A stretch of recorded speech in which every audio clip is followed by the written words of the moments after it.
Oi, meus amigos, boa noite.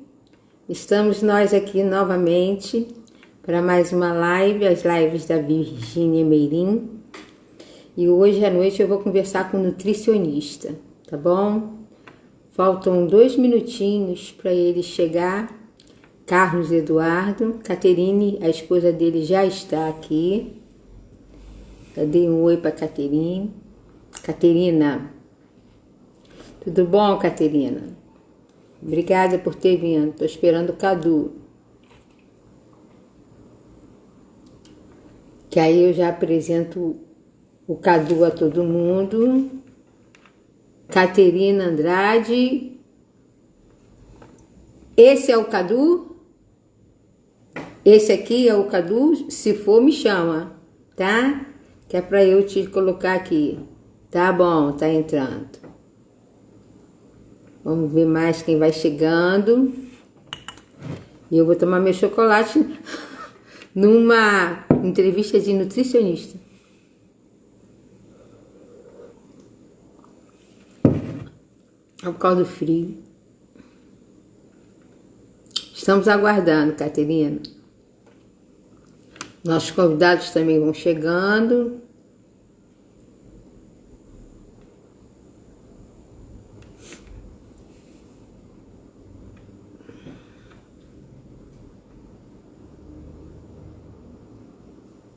Tá entrando.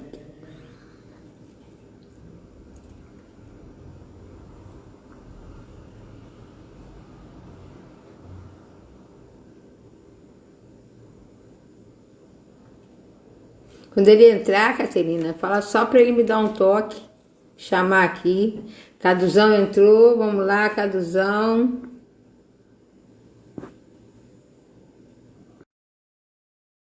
Seja bem-vindo, meu querido. Deixa eu apresentar você, as pessoas.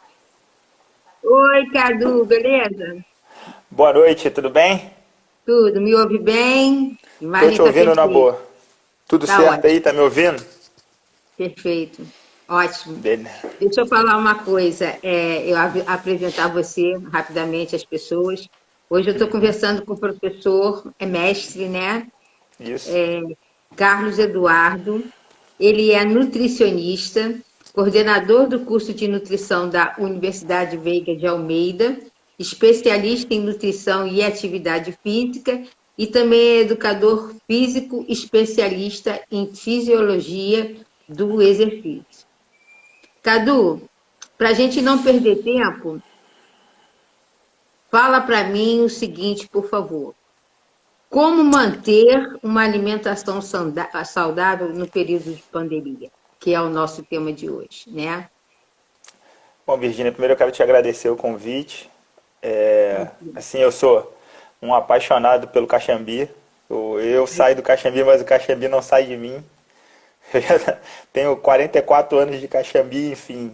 Eu sou nascido e criado, enfim. Quando veio essa oportunidade eu fiquei muito feliz. Eu falei, ué, o pessoal está cuidando do bairro, isso é muito legal. Quero agradecer também a presença do pessoal lá da faculdade, minhas alunas estão entrando aqui. Ah, Enfim, que bom. é assim, Virgínia, como é que eu vou te falar? A gente tem a questão da alimentação saudável, ela se torna um pouco mais complicada nesses momentos de confinamento, né? Agora, a gente, olhando para trás, eu lembro que eu fiz uma live como essa, assim, com 15 dias de confinamento, e que eu comecei a fazer uma busca na literatura sobre tudo que as coisas vinham, que eles estavam falando, vendo, tentando fazer um compilado daquilo que se trazia em relação à nutrição. Realmente existia muito pouca coisa, né? A gente nunca passou por isso. Na verdade, tudo que foi falado sobre Covid foi muito inédito para a gente. Tanto é que agora, depois de 4, 5 meses, as coisas ainda estão sendo discutidas. Aconteceram fatos na ciência que eu nunca tinha visto. Eu tenho, como você falou, né, 2 graduações, 2 especializações, mestrado. Nunca tinha visto um editorial, um artigo ser solicitado para ser cancelado da revista.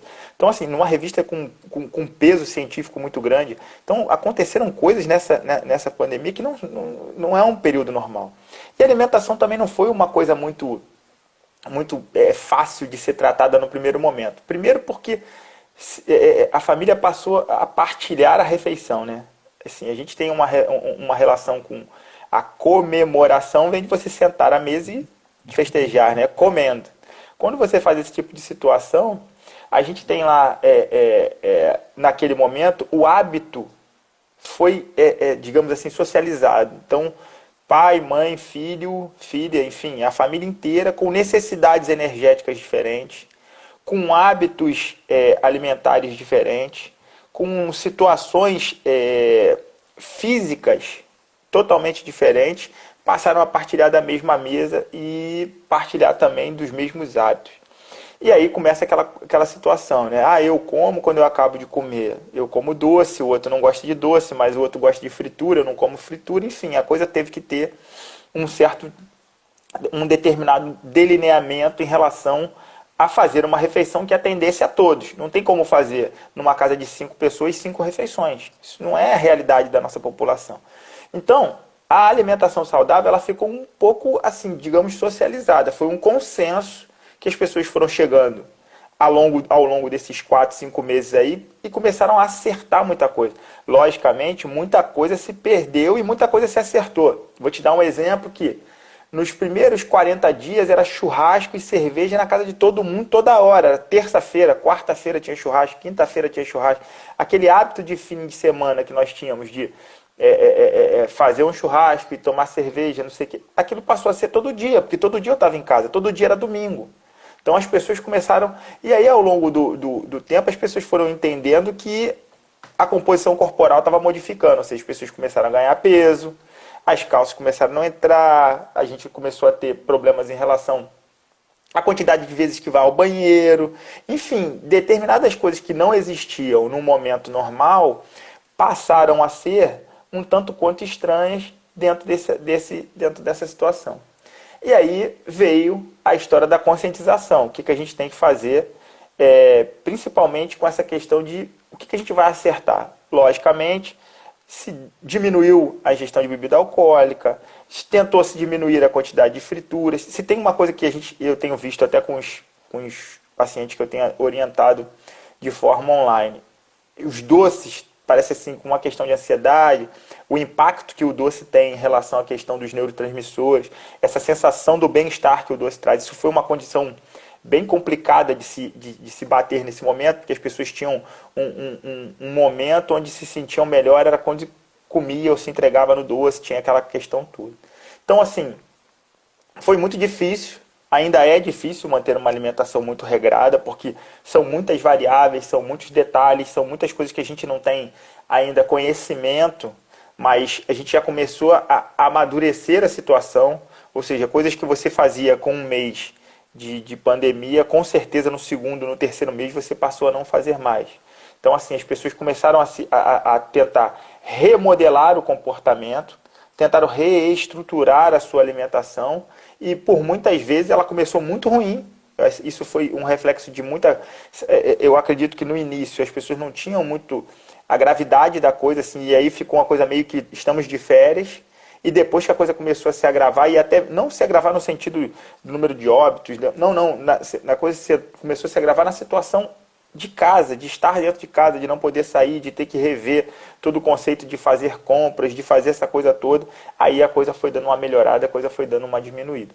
Mas mesmo assim, Virgínia, eu ainda acho que é um desafio você fazer uma alimentação saudável em torno de uma condição de estar, entre aspas, agora um pouco mais flexível, mas ainda estar dentro de casa. Deixa eu fazer uma observação aqui, Cadu, se me permite.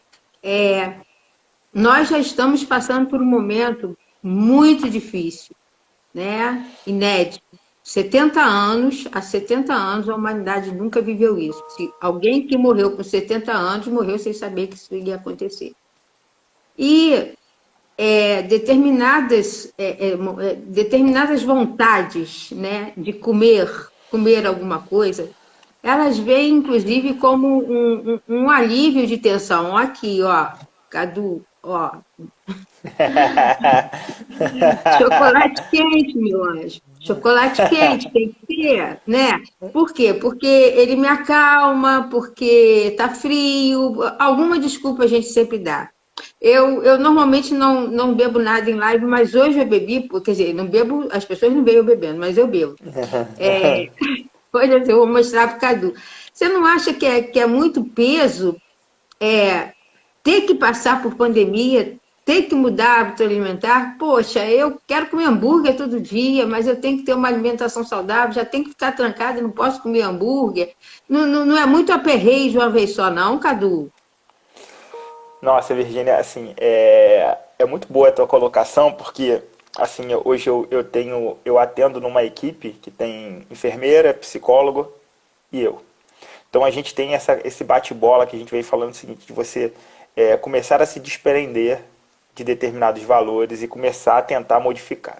Qualquer tipo de modificação de hábito a curto prazo, vou ser mais ousado, até médio prazo é muito complicado. Tudo que a gente consegue tenta modificar, tenta fazer assim, e principalmente quando te tira ou retira aquilo de você que é um apoio, por exemplo, é chegar para você e falar assim, olha, a partir de hoje não tem mais chocolate quente. Sabe, eu sou um nutricionista eu sou um nutricionista pouco radical. Eu sou muito contra as questões de isso aqui não pode, isso aqui tira, isso aqui corta. Lógico, existem situações que você vai ter que trabalhar assim. Mas dentro dessa situação que a gente está vivendo hoje, essa palavra corta, tira, a gente já está perdendo tanta coisa, a gente já está tanta coisa cortada, com tanta coisa retirada.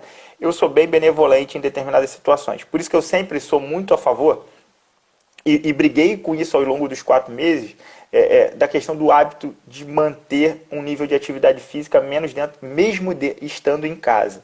Ou seja, trabalhar com a resistência do próprio corpo, fazer caminhadas, pular corda, trabalhar com garrafa, enfim, fazer atividade, ter um gasto energético. Porque, na verdade, controlar a alimentação nesse momento, eu vou chamar nesse momento lá atrás, assim, 30, 60 dias, ele foi muito mais crítico. Agora as pessoas já estão mais adaptadas, mais, até porque se flexibilizou um pouco, então as pessoas estão saindo um pouco mais. Seria uma missão muito mais difícil e eu concordo com você.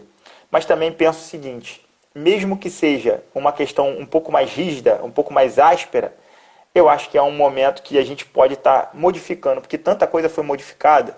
Acho que essa questão da modificação do hábito alimentar também tem um momento que, como é que eu vou te falar, talvez não seria um momento adequado, mas é o momento de se fazer. Entendi. Sob pressão, no caso, né? É, Porque não é uma escolha não nossa, tem uma é uma, escolha, justamente. é uma imposição. Aí eu queria entrar num outro assunto delicado. Eu tenho mais duas perguntas aqui que a gente já conversou sobre elas, mas eu queria entrar num assunto delicado aqui. É sobre a questão da social mesmo, né? Porque Uhum. é fácil para você, para mim ou para outras pessoas falarem, não, vamos fazer uma alimentação saudável e hoje a gente vai fazer um grelhado, vamos fazer uns legumes no vapor, alguma coisa. Uhum. Mas e quem não tem dinheiro para comprar uma banana? É. Como é que você vai dimensionar isso numa família que está aí correndo atrás? Como é que a gente vai falar em alimentação saudável com uma classe social que está no sufoco e que eu me solidarizo com ela? É assim, Virgínia. Eu tenho uma experiência bem interessante que foi assim. Eu sempre digo que o curso de nutrição para mim ele foi uma sequência da minha carreira acadêmica. Né? Quando eu primeiro fiz educação física, depois eu fiz nutrição. Então, o que aconteceu? Na educação física, eu trabalhei com prática de ensino, essas coisas que a gente tem que fazer na formação dentro de CIEP. Talvez a galera que está aqui, que são minhas alunas e tal, nunca tinha ouvido falar no que era um CIEP, o que era um CAIC, né? Aquelas coisas que, aqueles colégios que você entrava às 7h30 da manhã, saia às 5 horas, tinha dentista, tinha isso, tinha aquilo, só que a comunidade era bem carente. Então ali, nem sempre a gente tinha um material ideal para trabalhar, nem sempre tinha aquela coisa toda, e as crianças geralmente tinham uma refeição que era fornecida pelo CAIC, pelo CIEP, enfim. Então ali foi o meu primeiro contato com essa questão com esse impacto social. Depois, eu nunca fui muito a minha praia, mas como o nutricionista é um profissional generalista, eu tive que fazer o meu estágio na área de nutrição e saúde coletiva. E aí fui para a comunidade de novo. E aí eu vou te falar o seguinte, Durante 2 anos e pouco da minha vida, você imagina como isso é interessante para mim. Eu, como você falou, eu sou coordenador de um curso, mas eu coordeno um curso na Barra e um curso na Tijuca, ou seja, eu atendo todas as classes sociais. E chegar para o meu aluno e falar o seguinte: olha, se você chegar para o cara e falar assim, olha, você vai comer semente disso, semente de girassol, alpiste, não sei o que, você vai transformar o cara num passarinho.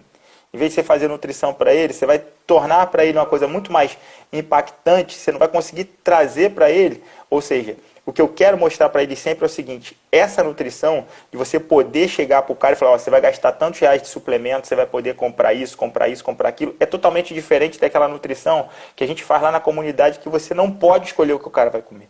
É aquela nutrição ali que você vai trabalhar na íntegra. Nem necessariamente você vai ter a opção de ter vários suplementos, de ter vários alimentos, de ter uma opção de fartura. Não necessariamente você vai conseguir fugir daquilo que nós chamamos de monotonia alimentar, que é o indivíduo comer todo dia a mesma coisa. Sabe aquele hábito que você tem de cafezinho e 2 biscoitos pela manhã? A gente chama isso de monotonia alimentar, ou seja, você tem sempre os mesmos nutrientes, aquela mesma quantidade de energia, enfim, aquilo não muda e teu corpo vai se adaptando e literalmente ele deixa de receber outros nutrientes que são necessários para a manutenção dos processos fisiológicos da saúde. Então, eu acho bem complicado isso, essa situação que você colocou. Acho que a gente precisa, logicamente, pensar nutrição mais ampla. É lógico que eu não quero ignorar o indivíduo que tem uma boa condição, mas eu também não posso ignorar o indivíduo que não tem condição. Então, eu penso que a gente precisa ter um meio termo. Lógico, se eu tiver que atender alguém que não tem condição, a gente, logicamente, espero que ele tenha o alimento em casa, mas se a gente tiver o mínimo, já dá para a gente fazer alguma coisa. Só para você ter uma ideia, talvez hoje a gente tenha uma proteína de alto valor biológico, uma digestibilidade excelente, passando na porta da casa da gente, e a gente brinca com isso. Hoje você tem lá os ovos, 30 ovos por R$10. Né? Coisa que a gente não tinha. Você vai falar, mas ovo, uma grande proteína, uma digestibilidade excelente, uma proteína de alto valor biológico, ou seja, que tem aquilo que a gente precisa em relação dos aminoácidos, a gente consegue fazer, que no final das contas a gente, assim, às vezes negligencia, às vezes pode ser que a gente passe por cima de uma situação como essa, mas equilíbrio, eu acho que tem que ter bom senso, principalmente falando de alimentação. Como eu te falei, eu não sou um profissional radical. Assim, radicalismo da minha parte assim, é difícil ter. Eu sou contra os radicalismos. Perfeito. É tentar fazer o melhor com aquilo que a gente tem, né? Isso aí. E essa questão do ovo, você levantou e levantou muito bem, é porque o ovo já foi o vilão, né? Você sabe disso. O ovo era o grande vilão da humanidade, comer ovo, você só pode comer um por semana e tal, e agora se descobriu que não é nada disso, né? E nós temos aí pessoas que têm uma determinada fama, que são exemplo disso, que comem 30 ovos por dia e estão aí vivendo a vida. Mas voltando aqui àquilo que a gente estava conversando, e falando também, pegando o gancho no ovo, aí vai valer para a pessoa que tem uma condição menos favorável e para a pessoa que tem uma condição melhor. Como é que a gente faz para fortalecer a imunidade nesse período? Com a alimentação. Caramba, Virgínia, talvez essa foi a pergunta que eu mais respondi esse período todo, né? Porque assim, não tem, principalmente relacionado ao Covid, no início começaram a falar que o vírus teria uma entrada pelas vias aéreas superiores. E aí você teria que fazer gargarejo com água morna, com limão, enfim, começaram a ter aquelas devaneios que a gente sabe como é que funciona. E aí veio aquela história, não, vitamina C, tem que chupar tantas laranjas por dia, tem que comer acerola, tem que fazer... Não existe, Virgínia, um alimento que faça uma relação direta com o sistema imunológico, que é assim, ó, come isso que vai resolver. A coisa não funciona assim. Aí você vai me perguntar, mas e aí, o que você faria e qual é a tua recomendação? O que nós precisamos é ter um pool de nutrientes que naquele momento vai ser aquilo que nós precisamos para suprir as necessidades do sistema imunológico. O sistema imunológico ele não necessita de um nutriente, ele necessita de vários nutrientes. Assim como a gente tem ouvido falar também muitas coisas sobre antioxidante, né? Durante 10 anos, aquela coisa toda, não, antioxidante, antioxidante, antioxidante. Não existe também uma vitamina que resolva tudo em relação à questão do estresse oxidativo, né? Da questão dos antioxidantes. Tudo é um pool. Então, essa questão da imunidade, quanto mais colorido for o seu prato, maior vai ser a sua probabilidade de estar atendendo às necessidades do teu sistema imunológico. Ou seja, quando a gente fala da questão de ter um prato colorido, é que você está diversificando os nutrientes que existem naquele prato. E isso facilita ou torna mais acessível aquela quantidade de nutrientes que o seu sistema imunológico precisa. Então, não existe mágica nessa situação de você dar um pulo e falar assim, não, vou comer... igual tinha umas coisas assim, eu tenho 44 anos, eu não sou mais um garoto, mas eu lembro que ficava aquela história de tem que tomar caracu para ficar forte, não sei se você lembra aí, tem uma história... tinha essa história toda. Eu tomava todo dia, a garrafa de caracu com 2 ovos frios. E ainda tinha... eu costumo dizer que é o seguinte, eu estou aqui até hoje por seleção natural, porque minha mãe me dava essas coisas para tomar. E no final das contas você fica assim, cara, olha, me dava bebida alcoólica para beber, ovo cru, eu podia pegar uma salmonela. Enfim, tudo esse tipo de situação são coisas que a ciência vai derrubando, aquilo que a gente aprende na faculdade, aquilo que a gente lê, aquilo que os estudos trazem, vão passando outros tipos de conhecimento e a gente vai conseguindo montar essa gama aí de conhecimento que a gente tem para passar. Então, Virgínia, alimento, não existe um alimento responsável digamos assim, pela capacidade de defesa ou pelo pleno funcionamento do sistema imunológico. O que você precisa é ter uma quantidade significativa de nutrientes, de vitaminas, minerais e até uma quantidade significativa de energia.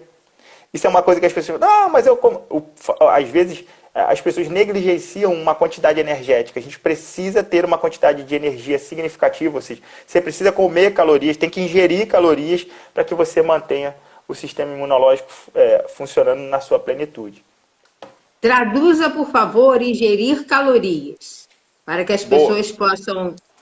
Olha, vou tomar água com o melhor que existe. Ah, não começa. Vou tomar meu chocolate. Vamos lá. Traduza isso.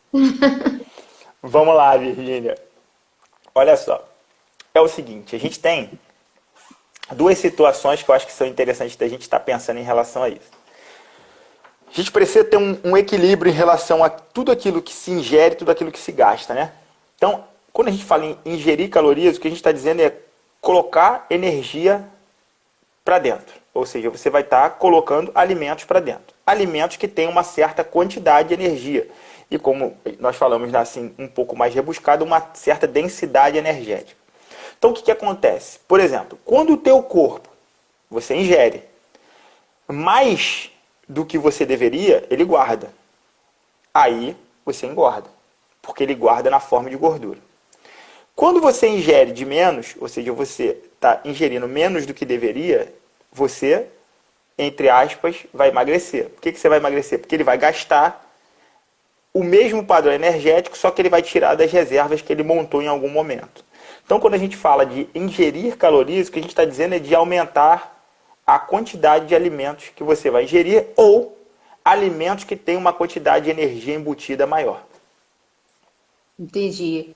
É porque normalmente quando se fala em calorias, eu não sei se você deve ter essa experiência. A maioria das pessoas associa a carboidrato. E aí corta o pão, corta o macarrão, corta a batata. Daqui a pouco não tem tônus muscular, daqui a pouco não tem força muscular, daqui a pouco está balançando pelanca, porque o carboidrato ele tem uma função. Ou essa coisa de só ingerir proteína, ela é certa? Não, quero manter o corpício e vou comer só proteína. Você não é radical. Que orientação você daria para gente? Vamos lá, é assim, Virgínia. A gente tem aí duas situações também que eu acho que a gente precisa entender. cada nutriente tem uma função no corpo. O carboidrato tem uma função de manter a produção energética, certo? A proteína, ela tem uma função estrutural, enzimática, hormonal, enfim. Aí vai voltar naquilo que eu estava falando sobre a questão da ingestão energética. Se você ingere de menos, ou seja, o teu corpo continua necessitando de energia, ele vai procurar essa energia em alguma reserva, que pode ser uma reserva de gordura ou pode ser uma reserva de proteína, que na verdade ele vai quebrar a proteína e transformar em energia, o que não é o ideal.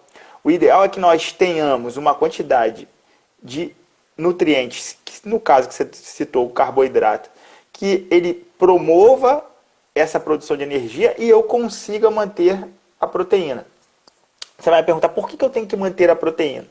Essa situação que você falou sobre pelanca, o cara tá pelancudo, né? Ou seja, aquela história que ele tá diminuindo o tamanho do corte transverso do músculo, ou seja, está diminuindo o tamanho do músculo, isso significa que você está ingerindo menos do que deveria.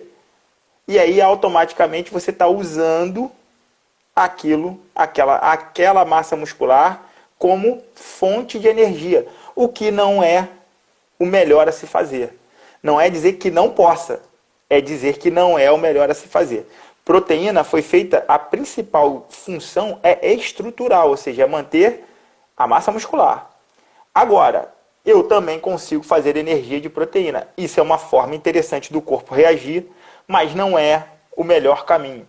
Então, se você me perguntar, você é a favor de cortar qualquer nutriente da dieta?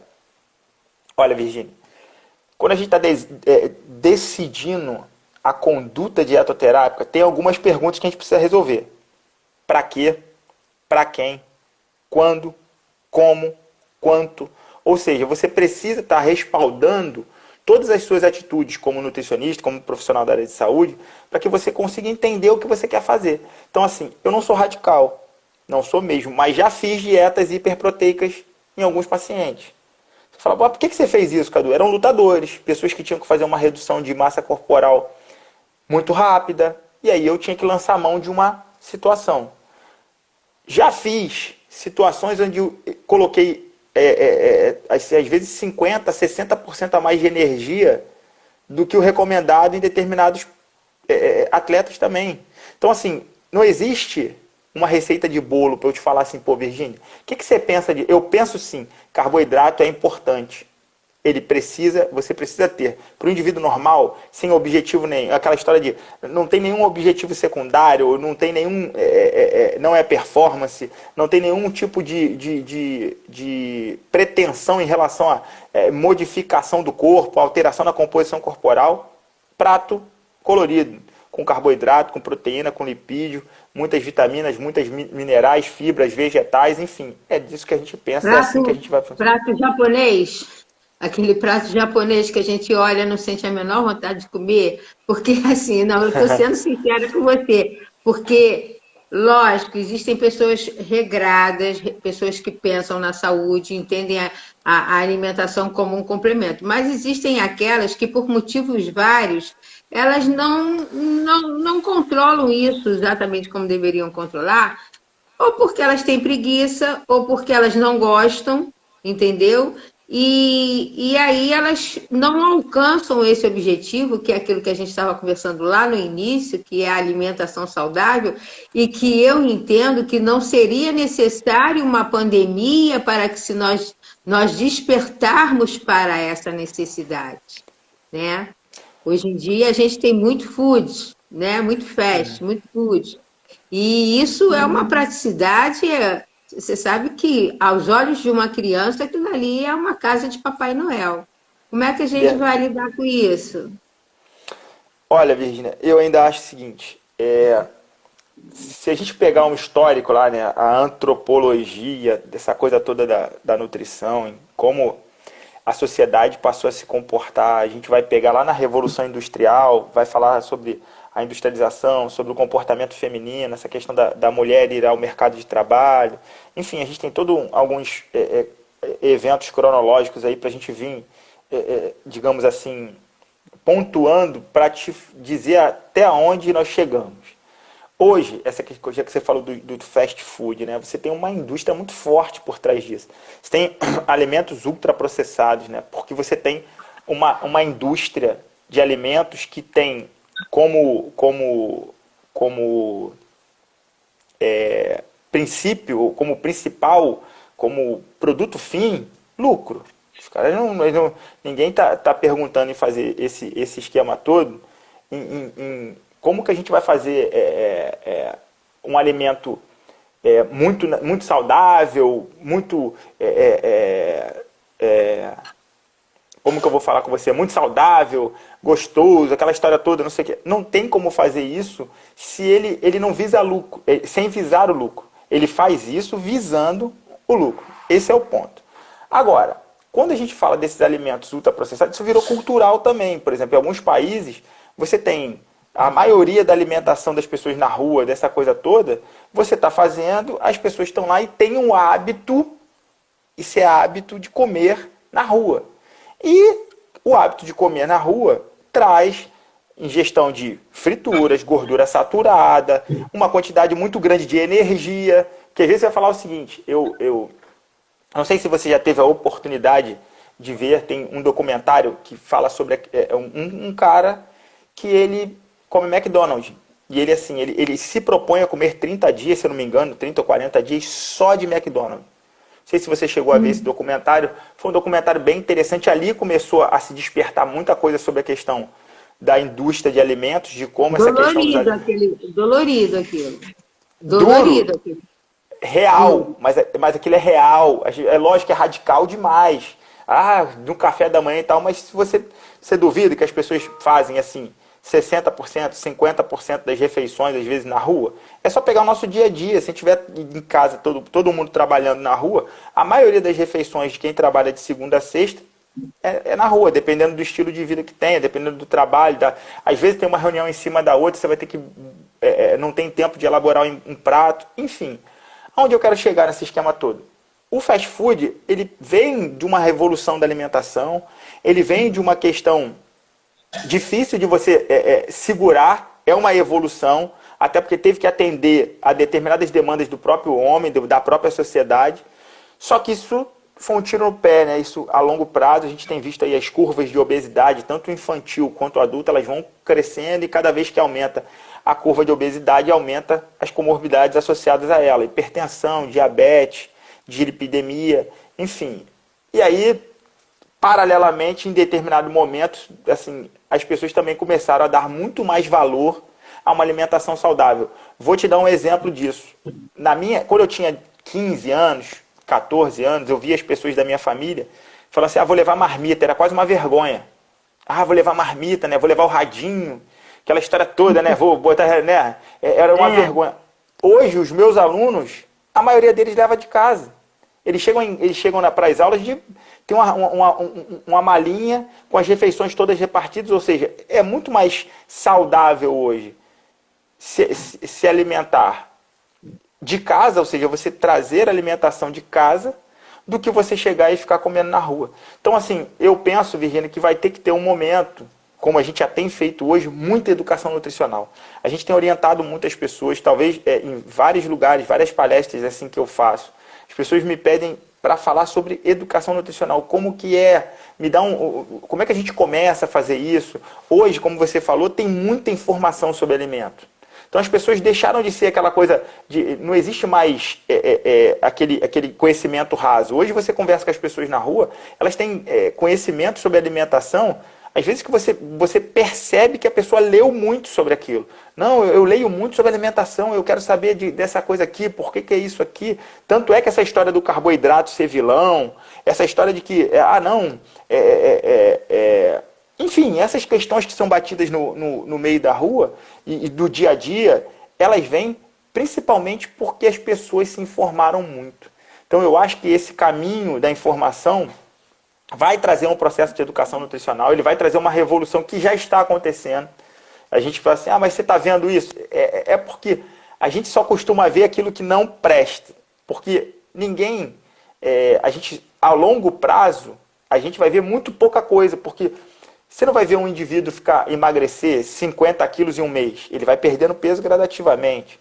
Aí você não vai ver um indivíduo curar, diminuir os medicamentos do diabetes dele em 2 semanas. Ele vai se recuperando. Então eu acho que as pessoas estão se despertando. Eu não sou um cara pessimista para isso. Eu acho que o comportamento alimentar está passando por um processo de revolução. Mesmo que, concordo com você, a gente não precisava de uma pandemia para isso, mas a pandemia acelerou muita coisa. E eu acho que depois disso a gente vai ter uma forma diferente de ver a alimentação. Eu não tenho dúvida nenhuma disso. Você acredita nisso? Você também tem essa parte de formação em atividade física, né? E já falou também a respeito da necessidade da gente manter algum tipo de atividade física em casa, tá? Uhum. Só que aí a gente volta àquela questão que eu falei para você no início, que é muita coisa de uma vez só. Cadu, vamos combinar. A pessoa passa a vida inteira comendo no McDonald's, ela não passa uma esteira na vida, ela senta na frente da televisão comendo biscoitinho, assiste 3, 4 filmes, aí você me diz que em 30, 40 dias ela vai conseguir mudar aquilo tudo, aquilo vai para a cabeça, cara. Aquilo vai para a cabeça. Tipo, eu tenho que parar de fumar, tenho que parar de emagrecer, tenho que comer comida saudável, não posso mais isso. Tudo de uma vez? Não. Como é que a gente faz? Aí entra aqui nessa questão, como é que eu vou controlar a minha alimentação, como é que eu vou controlar os meus hábitos nesse período de quarentena. Não me tire tudo de uma vez, por favor. Não, muito pelo contrário. Adorei essa. É assim, veja, eu penso que é assim. A atividade física, ela te possibilita você comer mais. Quanto maior for o teu gasto, maior vai poder ser a tua ingestão. E eu acho que a atividade física nesse momento é fundamental. Porque você consegue ter um gasto maior e aí você literalmente consegue gastar mais. Lógico, as pessoas, quem está aqui me assistindo vai falar assim, mas dá mais fome. Lógico que gasta mais energia, vai dar mais fome. Mas a questão não é essa. A questão é, se a gente consegue manter um hábito, se a gente consegue manter uma rotina de exercícios, essa coisa ela começa a fazer parte do seu dia a dia. Você quer ver um exemplo? Eu tenho alunos assim que são fenomenais, que treinam muito, que comem muito bem e tal. Se você chegar para ele e falar assim, hoje você não vai treinar, o cara pira. O jeito que você está falando assim, eu não consigo, para ele é diferente. Ele fala, o dia que ele não come bem, o dia que ele não treina bem, ele pira. Ele vai entrar numa de, não, hoje o dia não foi ruim para mim, hoje eu não quero ficar assim, eu estou mal-humorado. É o contrário. Então tudo isso é uma questão de mudança de hábito. Eu também não acredito no radicalismo, não acho que isso aconteça em 15 dias, em 10 dias, não acho mesmo. Mas em 6 meses, a Samanta está falando para mim, eu piro. É uma aluna minha que treina, que come bem e tal. Ou seja, um dia, uma hora dessa, se ela começar um negócio, ela pira. Então tem o contrário também. Se não comer bem, que não treinar, a Patrícia está falando assim, é rotina. Ou seja, por aí você vai vendo, as pessoas têm isso como rotina, comer bem, fazer exercício. É lógico que aquele que não faz é muito brusco. É muito brusca essa coisa dessa mudança. Mas aí eu acredito sim na mudança do hábito, Virgínia, com pequenos gestos. Isso não vai acontecer. Isso não vai acontecer em 10 dias, isso não vai acontecer em 15 dias. Mais uma vez, o radicalismo, ele nem sempre você consegue manter a longo prazo. Você não consegue fazer do radicalismo um hábito. Talvez você resolva a tua vida ali para 20, 30, 40 dias, 60 dias, mas você não consegue fazer aquilo se tornar intrínseco, ou seja, você fazer sem perceber. Esses dias de frio, para mim, está sendo horrível, porque eu não estou conseguindo treinar. Então, assim, eu não estou conseguindo, tenho corrido na praia, não estou conseguindo ir na praia para correr porque está muito frio, ou está chovendo. Então, eu sinto falta disso. É aquele momento que você quer, quero matar você quer... É justamente isso, você fica meio que tenso, até porque o trabalho, você tem fases, né? Muita coisa no trabalho, você tem a válvula de escape. E eu acho que isso também acontece com a alimentação, mas ela não acontece só para o bem, ela acontece para o mal. Tem aquele cara que tem o dia cheio e tal, que ele chega em casa, qual é a recompensa que ele tem? Vou comer sorvete com calda e não sei o quê. É esse momento. Então, eu acho que habitualmente, ou seja, tudo que a gente começar a mudar, eu acho que, assim, para para ser mais consistente, isso tem que ter tempo. Até tuas células, as células para entenderem, por exemplo, que você tem lá uma diminuição de peso, elas levam em torno de 12 meses para você fazer isso. Para ela entender que você teve uma perda de 30 quilos, 40 quilos, para você ter aquela necessidade de energia sanada, até pela tua célula, isso leva tempo. Então eu não acredito no radicalismo, mas eu acredito numa mudança de hábitos. Isso aí eu acredito sim. Mudança de hábitos, atitudes e pensamentos, e o radicalismo ele é ruim para um lado e para o outro. Tanto Com pira certeza. quem perde tudo aquilo que gosta de fazer, quanto pira aquele que de repente tem que fazer aquilo que não gosta, né? Então Concordo. o É o caminho meu está no termo. meio. O caminho É, está no meio. Assim, a gente tem que entender que há determinados momentos da nossa vida em que a gente precisa fazer concessões. Hoje, nesse momento pandêmico que nós estamos vivendo, todos nós estamos fazendo concessões. E concessões duríssimas, duríssimas. Inclusive, estar confinado com a família. Eu entendo isso como uma concessão que cada um de nós está aprendendo a fazer, que em dias normais a gente até talvez não fizesse. Chegasse com cara azeda do trabalho e soltasse os bichos. Agora não, agora você não tem para onde ir, acho melhor ficar na minha, porque senão o bicho vai pegar. A gente vai se matar aqui dentro. Por isso que eu falo. E aí, nessa questão da alimentação, era isso, é nesse ponto que eu queria chegar. Ela é um conforto. Ela é assim, é um quentinho para o coração, entendeu? Você, em determinado momento, está isolado, não pode ver um amigo, não pode ver. Aí você, gente, eu vou bater um bolo e vou comer. Aí você até bate o bolo, nem come, a Ana chegou. Nem precisa comer o bolo todo, mas só saber que tem um bolo para comer, para te dar aquele quentinho. Esses escapes, eles são nocivos nessa conduta aí toda que a gente está querendo analisando, que você está analisando. Escapou, não, quero um bolo, vou fazer canjica, tomar uma panela de canjica, entendeu? Esses escapes, eles são muito prejudiciais. olha, Virgínia, vamos lá. Assim, o que te faz uma modificação da composição corporal, ou seja, o que te torna obeso, não é uma canjica que você toma, não é um chocolate que você come. O que te torna obesa é a regularidade fora do padrão. Então, assim, eu não sou contra um dia ou outro você sair, ou seja, você vai para uma festa na sua família, todo mundo reunido, você vai comer, vou ficar contando calorias, não, vou comer. Agora, por que não treinar? É aí que eu acho que eu te falei sobre a questão da atividade física. Eu posso me preparar para ir para a festa da minha família. Como? Acordo mais cedo, vou para a rua, corro, vou para a academia, treino, como menos e vou me preparar para comer com a minha família. Não vejo problema nenhum nisso. Assim, inclusive, eu indico isso para as pessoas. Eu acho que é uma forma de você estar atendendo os teus anseios e sem maltratar o teu corpo. É lógico que aí entra uma questão da subjetividade.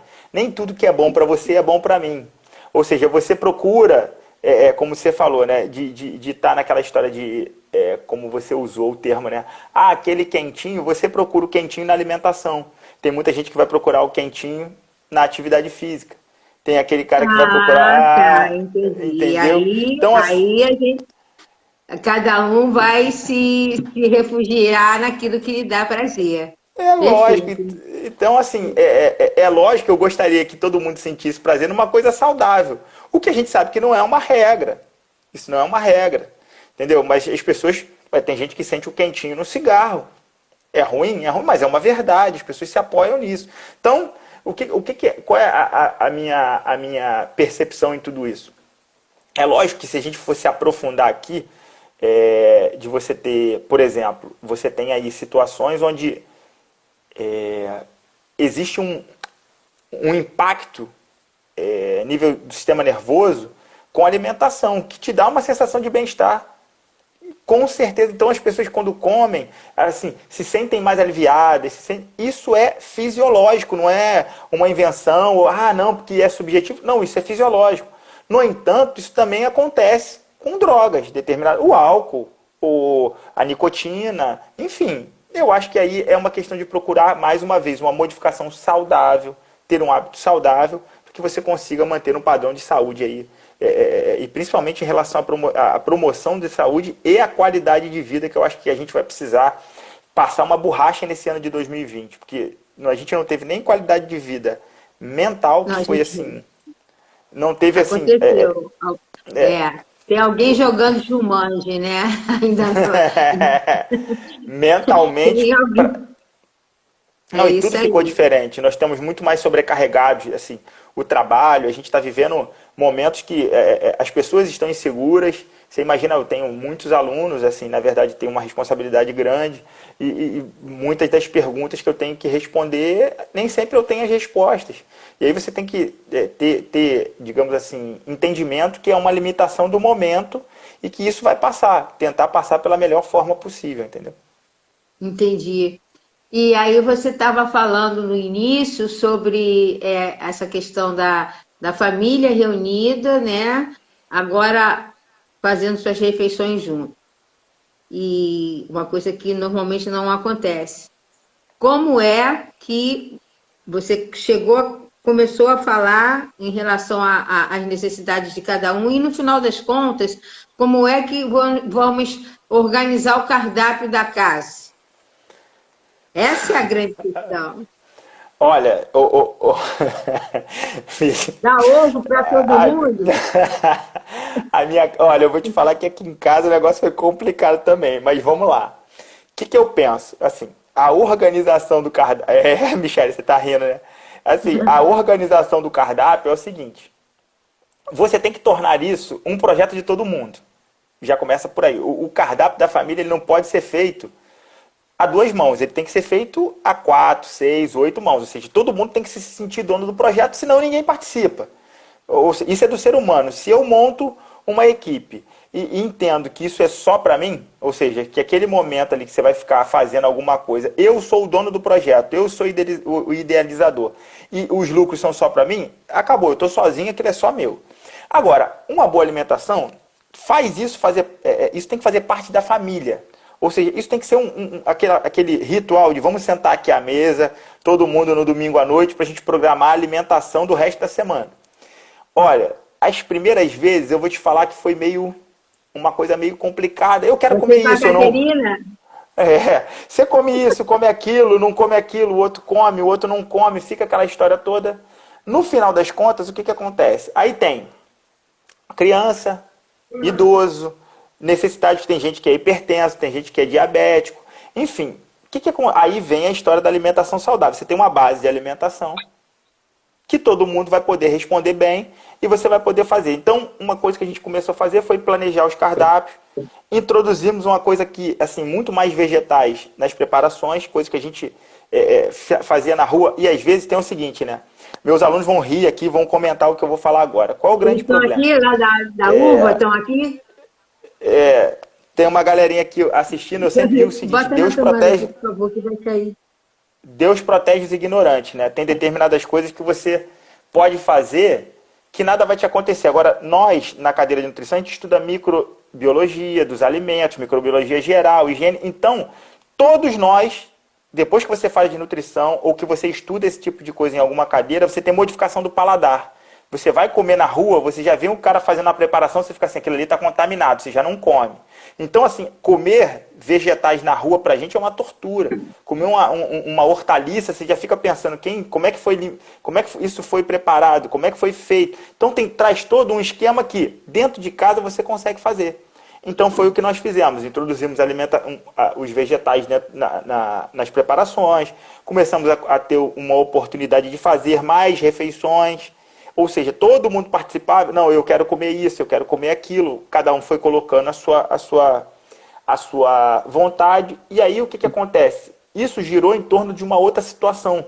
Como eu saio para fazer as compras, nessa história da pandemia, nem todo mundo saía de casa, era o escolhido fui eu ia para a rua fazer, então eu ia uma vez por semana, ainda a gente está mantendo isso ainda, eu estou trabalhando de casa, eu saio de casa uma vez por semana, para fazer as compras e volto. Então, a gente faz o planejamento para 7 dias ou para 14 dias, que nessa história de conseguir fazer a aquisição da matéria-prima, faz o planejamento e ali a gente consegue fazer o desenvolvimento. Enfim, foi bom, porque a gente conseguiu fazer a melhora da qualidade da alimentação de todo mundo, porque a minha mãe, enfim, o meu primo, as pessoas que moram com a gente, todo mundo teve que fazer uma modificação nesse processo, porque era o momento de fazer as concessões, ou seja, qual era a concessão que foi feita? Eu não vou comer mais pizza, eu não vou comer mais pão de queijo.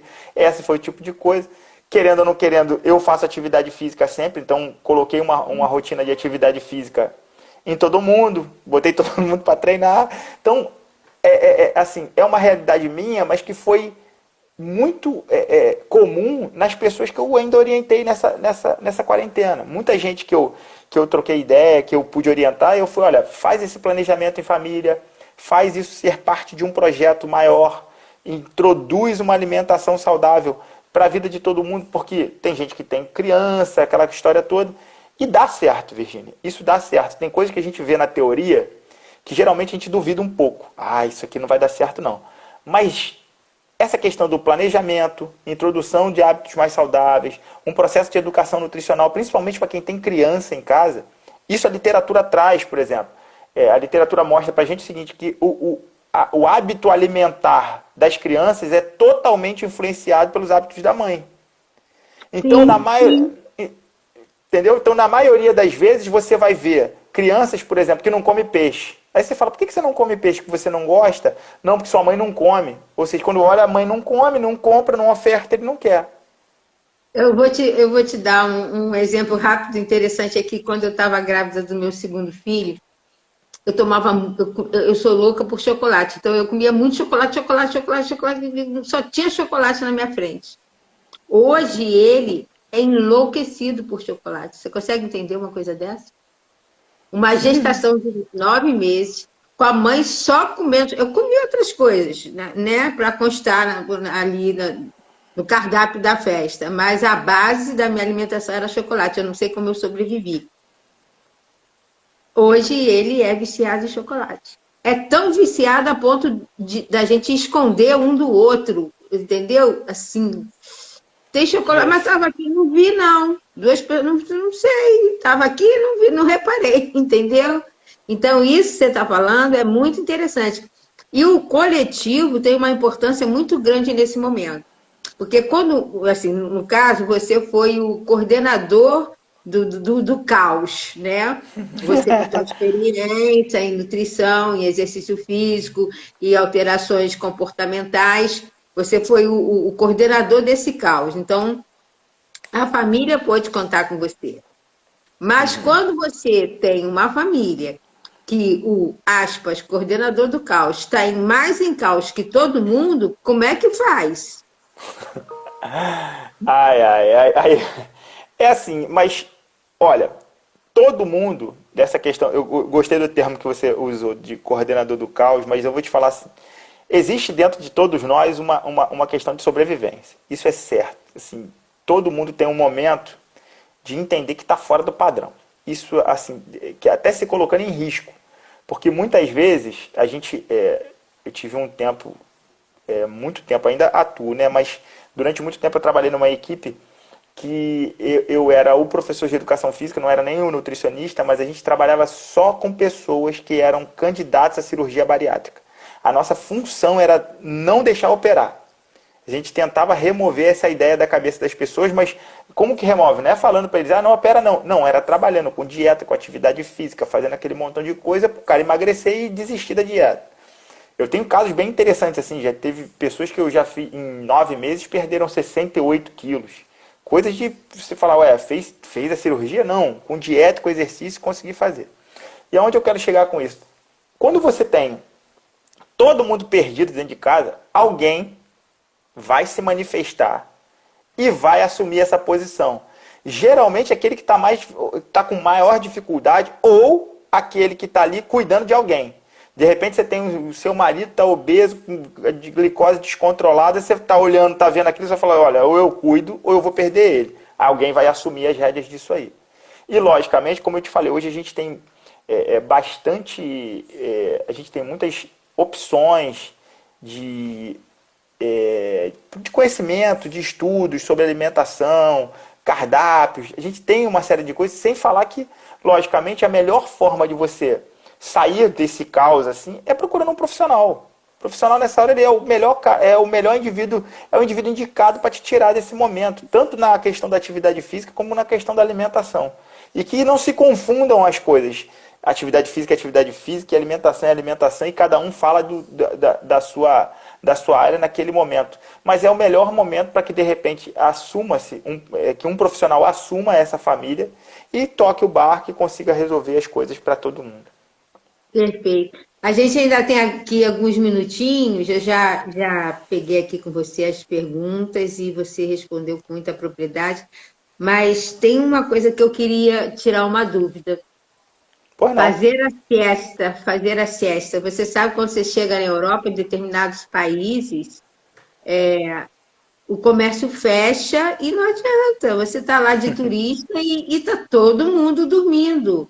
Após o almoço, você tem aquele período, não é de meia hora, 15 minutinhos, como a gente tem aqui, almoçou na empresa, tirou um cochilinho, voltou a trabalhar na. Eles param e ficam um período com o comércio fechado para voltar às atividades depois. Tanto que você chega e diz, não, eles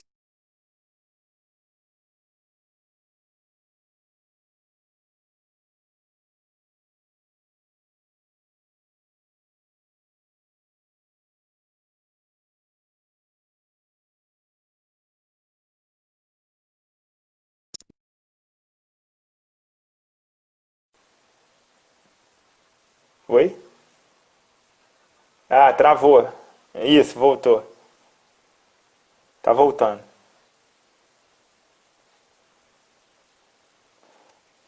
Tá longe, tá voltando. Isso. Tô te ouvindo. Bom, oi?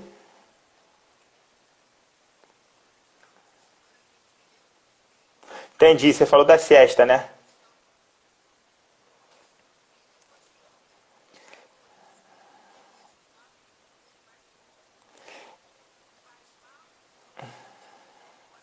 estão aqui. Não, o ideal, eu acho que, assim, nesse momento, a melhor coisa que a gente pode fazer é o seguinte: tem um ditado, né, que nós ouvimos muito na nutrição, que é você tomar café como um rei, né, e jantar como um plebeu. Por que isso? Justamente porque você tende a diminuir o gasto energético.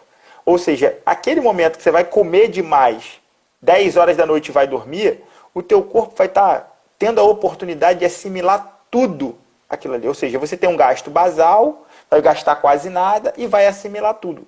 Isso não é um comportamento, digamos assim, aceitável para quem quer manter a composição corporal, por exemplo. É lógico que tem muitas variáveis que eu dei uma extrapolada aqui, mas quantidade, vida atlética, essa coisa toda, mas o ideal é que você mantenha o gasto energético. Então, assim, a parte da noite foi feita para comer menos. Logo, mas também tem umas situações, né, Virgínia? Ah, mas eu trabalho de noite. Aí é uma outra situação, é exceção.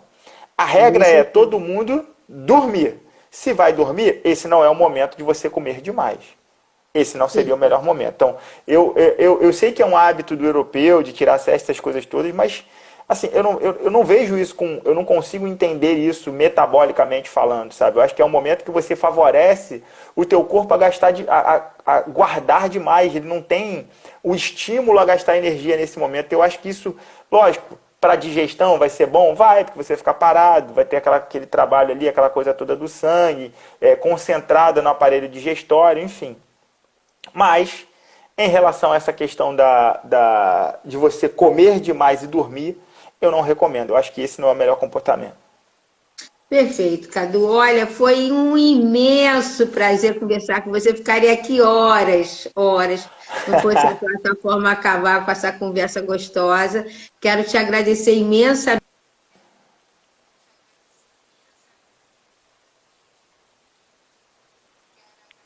Mas vi mesmo. E você tem 44, eu tenho 64 de Caxambi. Olha, tenho 25 segundos. Um beijo, querido. Obrigado. E você, se quiser dar um beijo, vai acabar 17, 16. Tá, quero agradecer.